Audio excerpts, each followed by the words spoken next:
Rádio e TV Brasil Espírita, iluminando consciências.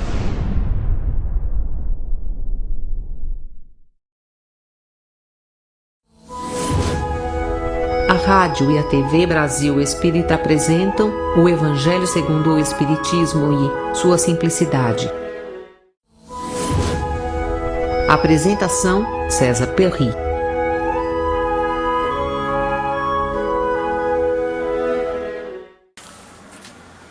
Amigos da Rádio Brasil Espírita de Maceió, estamos dando prosseguimento ao nosso programa, que trata do Evangelho e sua simplicidade, e nesta etapa nós estamos abordando, analisando o Sermão da Montanha, que é o momento em que Jesus profere uma série de chamamentos, anúncios, recomendações ao povo que estava próximo, mas lembrando que o conteúdo do Sermão da Montanha não foi única e exclusivamente aquela multidão que o escutava fisicamente, mas é na verdade uma nova proposta que Jesus trazia, sintetizando todo o seu ensino moral e que passaria a ser na verdade a essência, dos ensinamentos dele. Então é muito importante nós nos debruçarmos sempre para uma reflexão, para um estudo sobre as bem-aventuranças contidas no Sermão da Montanha. E Allan Kardec, inclusive, no Evangelho segundo o Espiritismo, comenta algumas dessas bem-aventuranças. Na sequência dos nossos comentários, hoje nós estaremos focalizando a bem-aventurança que Jesus anunciou da seguinte forma: bem-aventurados os mansos, porque eles herdarão a terra. Também traduzido por alguns como bem-aventurados os brandos, porque herdarão a terra. É interessante, esse chamamento, esse anúncio que Jesus nos faz, chamando os mansos ou os brandos. E aqui cabe até um detalhe, histórico, porque houve época no passado em que isso foi utilizado de uma forma muito material, muito objetiva, vamos assim dizer. É sabido que no passado a Bíblia não era utilizada pelos frequentadores das igrejas, apenas o pároco que tinha acesso e que fazia a interpretação e os sermões com base na Bíblia. Apenas com o movimento da Reforma, começou no século XV, século XVI, é que realmente a Bíblia tornou-se acessível à população por causa das traduções que foram feitas pelos seguidores da Reforma. Na Inglaterra, houve um rei, Jaime I, que no início do século XVII, a Inglaterra já havia se destacado, rompido com o Vaticano e havia sido criada a Igreja Anglicana, seguindo as orientações da Reforma. Esse rei solicitou a tradução da Bíblia do texto grego para o inglês, pela primeira vez, então, século XVII. Aí surgiu a famosa Bíblia de King James, ou seja, a Bíblia do rei Jaime. Não foi traduzida por ele, mas ficou caracterizada com o nome dele. E o que acontecia na Inglaterra daquela época? As pessoas passavam por muitas privações, o povo, sem muito acesso à terra, a várias condições de educação, de uma ambiência social adequada. E alguns, ao invés de se revoltarem, aceitaram propostas da própria governança e partiram para a América, América do Norte, para a região que hoje nós conhecemos como Estados Unidos e Canadá. E lá eles foram felizes, tiveram a oportunidade de trabalhar a terra e colocando em prática as orientações religiosas, que eram vinculadas à Reforma. E aí veio o comentário como eles eram brandos, como eles eram pacíficos, né? Como eles eram mansos, eles herdaram a terra no sentido material, né? Ali da colônia que estava surgindo na América do Norte. Então foi uma interpretação assim imediata, né? De ordem material. Mas é bom a gente citar isso para dizer que não é esse o verdadeiro sentido do anúncio de Jesus.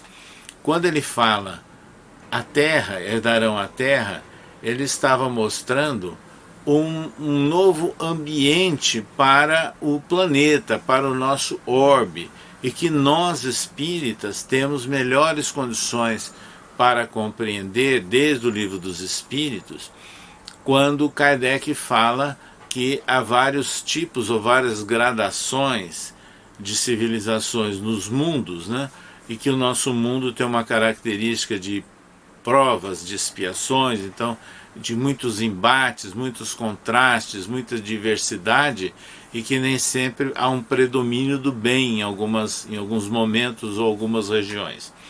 Então essa característica é o seguinte, esse anúncio de Jesus: bem-aventurados os brandos ou os mansos, ou seja, no sentido de brandura ou no sentido de simplicidade, no sentido inclusive de ser pacífico, no sentido de ser absolutamente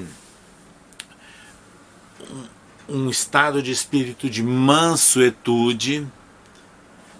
Então é um estado de espírito. Estado de espírito é uma conquista que se faz ao longo, portanto, de várias experiências reencarnatórias. Não é uma conquista que acontece, por exemplo, numa única existência, mas é uma sequência onde nós vamos superando os nossos limites, as nossas dificuldades, os nossos embates, e vamos galgando na assimilação das leis de Deus, que foram ampliadas, né, pelas colocações de Jesus ao exaltar o seu ensino moral. Então, esse estado de alma, vamos assim dizer, que leva à brandura, que leva à mansuetude, é um estado de alma onde a pessoa tem o quê? Paz de consciência, tem tranquilidade de coração, tem calma. E dizem os espíritos, inclusive é uma mensagem muito interessante no próprio Evangelho segundo o Espiritismo, onde o espírito Fenelon, no capítulo 5, ele diz que a calma em meio às tempestades, né, da vida não é uma felicidade. Ou seja, a criatura que tem calma tem mais tranquilidade para olhar, para sentir, para reagir. Então ela passa a ter maiores parcelas de felicidade, porque ela consegue superar a ansiedade, a angústia, a insegurança, o medo. Então isso é realmente uma grande conquista. Então as criaturas que já alcançaram esse estado de alma, de brandura ou de mansuetude, é que herdarão a terra. Sabe o que significa isso? É exatamente aquela ideia que hoje é muito lembrada no ambiente espírita, que a terra passa por momentos de transição, de alterações do nosso contexto social e educativo, nos preparando para atingirmos mais à frente a característica de um mundo de regeneração. Mundo de regeneração onde há um predomínio claro do bem com relação ao mal. Então, herdar a terra serão aqueles que seguirem nessa escalada evolutiva, nesse processo educacional, né, e vão sedimentando, consolidando a calma, consolidando a mansuetude, consolidando, portanto, a brandura, e são esses que estarão aqui num planeta regenerado, num planeta com mais equilíbrio. Então herdarão uma nova civilização, uma nova proposta, né, para o contato entre as criaturas, desde o ambiente doméstico, no núcleo de trabalho, no contexto social e depois também na relação entre os países. Então é esse o maior significado de bem-aventurados aqueles que são brandos, porque herdarão a terra. Então o Espiritismo nos amplia no sentido espiritual essa questão. E para isso, evidentemente, que é uma virtude, né, complexa, porque vai levar a calma, ao exercício da paciência, ao exercício da obediência às leis superiores, à prática do ensino moral de Jesus e a resignação. A resignação é típico da pessoa que não se desespera, que não blasfema, que não se revolta, né, frente às tempestades, né, frente aos imprevistos da vida no nosso dia a dia. Então vejo como é tão marcante para nós esse processo, vamos assim dizer, que é lento, de aprimoramento espiritual, para nós irmos consolidando, fortalecendo a ideia, o ideal de alcançarmos um estado de alma de brandura ou de mansuetude. Nós encontramos muitos casos, né, relatados na literatura espírita, inclusive na literatura psicográfica de Francisco Cândido Xavier. Mas eu gostaria aqui de comentar com vocês que quando Allan Kardec trata desse assunto no livro Evangelho segundo o Espiritismo, bem-aventurados os brandos, né, que herdarão a terra, é interessante nós pensarmos numa mensagem que Allan Kardec incluiu nesse capítulo do Evangelho segundo o Espiritismo, assinada por um espírito amigo. Essa mensagem é intitulada A Paciência. Ela é muito significativa. Vejam, né? Vou ler aqui uns trechinhos da mensagem e depois trazer um comentário. Escreveu o Espírito: a dor é uma bênção que Deus envia a seus eleitos. Não vos aflijais, pois, quando sofredes, mas bendizei ao contrário, o Deus Todo-Poderoso que vos marcou pela dor neste mundo para a glória no céu. Então, ser brando, ter mansuetude, é passar pela dor, passar pelas tempestades da vida com calma e com compreensão. E há muitos anos atrás, na época em que nós visitávamos Chico Xavier lá em Uberaba, certa feita nós acompanhamos o trabalho dele num bairro periférico que era chamada Peregrinação. E como de hábito, Chico iniciava todas as suas atividades com a leitura de uma página do Evangelho segundo o Espiritismo. Aí ele pediu para algumas pessoas comentarem e finalmente ele fazia um fecho, uma síntese, né, dos comentários. E naquele dia foi exatamente essa instrução espiritual, essa mensagem intitulada A Paciência que foi lida. E aí o Chico arrematou todos os comentários dizendo o seguinte, que há muitos anos atrás, lá nos tempos de Pedro Leopoldo, ele leu esse trecho do Evangelho e uma senhora que ouviu falou assim, olha, essa bênção de Deus eu não quero. O que ela estava dizendo? Ela não queria a dor, né? Porque a mensagem diz assim, a dor é uma bênção que Deus envia aos seus eleitos. Ela dizia, essa bênção eu não quero. E o Chico, na época, não ficou meio atônito assim, não respondeu. Passado alguns anos, ele estava como funcionário do Ministério da Agricultura, lotado na fazenda Modelo de Pedro Leopoldo. Ele foi incumbido muitas vezes de ir a cidades que estavam preparando exposição de gado, né? E uma tarefa completamente diferente, inclusive a maneira de ser, né, do Chico. E o Chico chegou num recinto de uma exposição, isso na passagem dos anos 1930 para 1940, quando ele viu o gado chegando sujo, empoeirado, porque vinha caminhando, né, pelas estradas boiadeiras cheias de poeira. Aí o gado chegava, tinha que passar pela limpeza, lavagem, escovado com escova de aço para tirar toda aquela sujeira. Aí ele viu que o gado tinha marcas, né, nas pernas traseiras, marcas do proprietário ou da sigla da fazenda, e que eram feitas a ferro e fogo. E o Chico começou a pensar, puxa, mas esse animal sofreu muito, né, quando foi colocado o ferro quente em brasa para fazer essa marca. E depois, algum desses animais, eles eram levados ainda para um exame, né, das condições de saúde dele, pelo zootecnista ou pelo médico veterinário, e alguns inclusive eram medicados, recebiam injeções. O Chico começou a ficar condoído, né, do sofrimento do gado. E aí aparece Emmanuel para ele.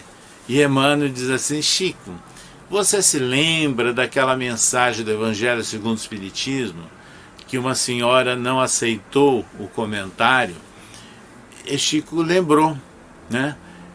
Então disse Emmanuel, veja bem, esse gado, eles são os eleitos. O que são? O que representa isso? São os animais que foram escolhidos, selecionados pelo proprietário para serem levados a um recinto de exposição para concorrerem a prêmios ou para serem leiloados. Então eles eram os eleitos, os escolhidos pelo proprietário.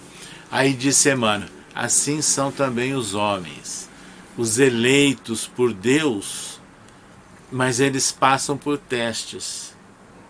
Esses testes são também tipificados pela dor. Daí a razão daquela mensagem. A dor é uma bênção que Deus envia aos seus eleitos. Então isso significa que não é uma punição a dor. A dor é um processo de regeneração, é um processo de aprimoramento e que representa na realidade uma misericórdia divina. Representa, portanto, a condição que Deus nos oferece para o nosso processo de aprimoramento e de educação espiritual. Então, isso tem tudo a ver com a mensagem exatamente de bem-aventurados os brandos de espíritos, bem-aventurados os mansos de espírito, porque herdarão a terra. Porque são todos aqueles que passam pelos testes da vida, por privações, por momentos complexos de doença, né? E que chegam no instante em que adquirem a calma para vencer as tempestades da vida, que adquirem, portanto, essa certeza da imortalidade da alma, né? E a aceitação da justiça e da misericórdia divina, compreendendo que tudo isso faz parte de uma proposta de aprimoramento e de educação espiritual, não é? E é essa característica, então, dos espíritos, né, que estarão habitando a Terra, que estarão habitando o nosso planeta num processo de melhoria que é chamado a fase de um planeta de regeneração. Então vejo como é importante, né, essa leitura espírita, né, aprofundando essa bem-aventurança que Jesus proferiu lá no Sermão da Montanha. Aquela mesma mensagem que nós já comentamos, a paciência, né, que está num capítulo 9 do Evangelho segundo o Espiritismo, o Espírito amigo, depois ele conclui a mensagem dizendo o seguinte: a vida é difícil, eu sei, ela se compõe de 1000 nadas, que são picadas de alfinetes e que acabam por ferir. Mas é preciso considerar os deveres que nos são impostos, as consolações, as compensações que temos por outro lado, e então veremos que as bênçãos são mais numerosas do que as dores. O fardo parece menos pesado quando se olha para o alvo do que quando se curva a fronte para o chão. Coragem, amigos, escreveu o Espírito amigo. O Cristo é o vosso modelo. Ele sofreu mais do que qualquer um de vós e não tinha nada a se censurar, enquanto que vós tendes o vosso passado a espiar e vos fortalecer para o futuro. Sede, pois, pacientes, sede cristãos. Essa palavra encerra tudo. Então, essa mensagem, a paciência, ela é marcante, né, para podermos compreender a bem-aventurança da brandura, da mansuetude, que é uma grande conquista de um estado de alma, né, que nos dá condições de irmos superando os obstáculos, as dificuldades que a vida nos oferece. Então, amigos internautas, né, que acompanham a Rádio Brasil Espírita, é sem dúvida nenhuma a doutrina espírita aquela lente poderosa que nós dispomos e que nos oferece condições de prestarmos atenção nos ensinos, nos registros do Evangelho de Jesus, não nos preocupando em decorar palavras ou repetir palavras, mas acima de tudo, procurando buscar o aprofundamento, o sentido espiritual daquilo que Jesus nos ensinou. É exatamente isso que é chamado ensino moral de Jesus, porque nos vão dar normas, sugestões ou recomendações para a prática nossa, para o nosso exercício no relacionamento com as pessoas, no ambiente do nosso lar, no ambiente de trabalho, no centro espírita, no contato social de uma forma geral. Por isso é que Allan Kardec também escreveu em outra parte do Evangelho segundo o Espiritismo: reconhece-se o verdadeiro espírita pelos esforços que faz para dominar as suas más inclinações. Então, sem dúvida nenhuma, nós estaremos dominando más inclinações quando nós estivermos somando, adquirindo etapas, passo a passo, de brandura, de mansuetude, de paciência, de calma, para que possamos sempre refletir antes de agirmos, possamos sempre pensar tranquilamente e imaginarmos o que Jesus faria no meu lugar. E aí nós passamos a entender todas essas realidades dentro de uma nova ótica, que é a ótica ampliada pela doutrina espírita. Continuaremos com vocês num próximo programa. Até a próxima quarta-feira.